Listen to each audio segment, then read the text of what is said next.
لا دلال بيقطع شوي شوي الصوت. يعني نوصل أنا قلت فطر وأمي ضروري بعد الفطور تماما شبه العلاج. كيف تشوف أنت؟ نستأجر متر ثاني. حتدي لي يعني حكم مشوار؟ أيوه. كم؟ لا هانك بكم حيوصلني؟ ب1005. ب1005 ادي لي 1005. والله ما بش عددي لها البترول الذي معي ودي لها هذا 600. عددي لها البترول الذي معي ودي لها هذا 600. خلاص فهم الحين. احنا ما نفعل. ما الله ما لي علم. إذا هو بيقطع هذا إنه أمي تشتري العلاج بعد الفطور تماما. شرب عزك هي. وهذا قصي له بيقطع وهذا ما نسي. أي حين ما وقف الموتور حقي أنا أدي لك باقي الكرة. هذا نجنب موتور. أيوة. لو نجنب موتور دحين نقول له حيوصلني لهنا كيف؟ ما منهاش نجي نخطب الحاصل. هي بسبب العزة. هي. والله اني خايف متاخر. نقول مدري كيف. والله العظيم انه معطل. ليش ما تصل لك مثل جديد وكذا يا اخي؟ انا افعل جهدي. انا مدرس 30 سنه. انت مدرس؟ بعد شلت هذا بالازمه. ايوه. اشتغلت على 7 سنين. احنا في الشارع. لا اجابه. لا مصاري. انت معادة في البيت. حجزت مرض في البيت وعطوصلني جاي. يوصلك الاجر لله. الاجر لله. الاجر لله. يعني اي مدرسة ما بتدرس. ما هي المادة تدرسها؟ انا بين ادرس اسلامي عربي 30 سنة بينها. 30 سنة ودحين فوق موتور. موتور شلينا مقلبت. يلا ندري وصلنا وماشي. الله العظيم. وكيف بتدخل مصاريف وكذا به ولا كيف؟ لا يوم نرقد يوم حصل يوم يمشي الحال. يعني ما بيشتغلش يوميا مثل ما بيقطع ويضبع بس ما ينزلهم. وهذا انا خايف يقطع علينا ويدفع علينا في الطريق. ليش بنقول لك هذا ولو انه انت تفعل خير فيني وانا لا عاد افعل فيك خير لكن الله كريم دي العلاج. هو هذا نفسي نوصل ساعتنا كم باقي؟ هذا ما عبش وقت.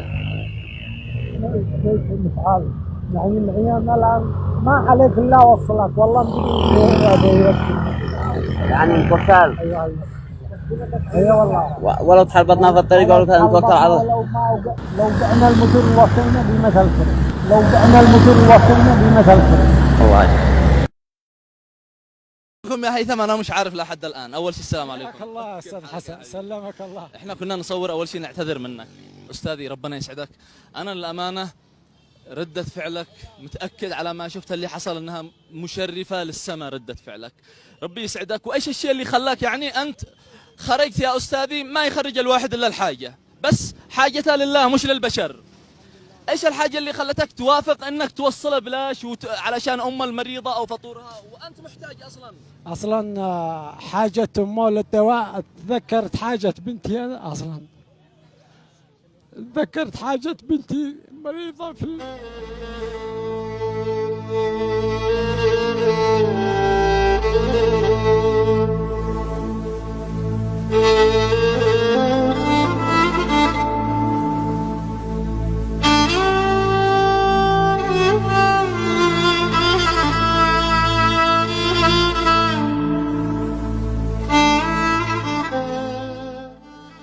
يعني معاك.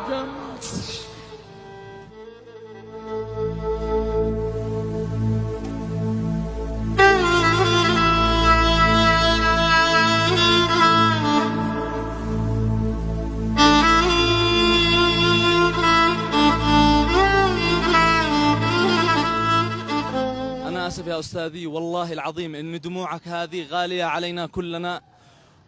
بس الشيء الجميل أنا عاجز عن التعبير. بس الشيء الجميل إنه لا مد يده لحد ولا دور مخلوق ولا متنازل التفت لبني آدم. لله الواحد القهار. ربي كريم ربي كريم. الأستاذ من ذكرني؟ فهمي علي أحمد الرضي. أستاذ فهمي الآن قبل المغرب ووقت فطور وأنت جالس تطلب الله تمام؟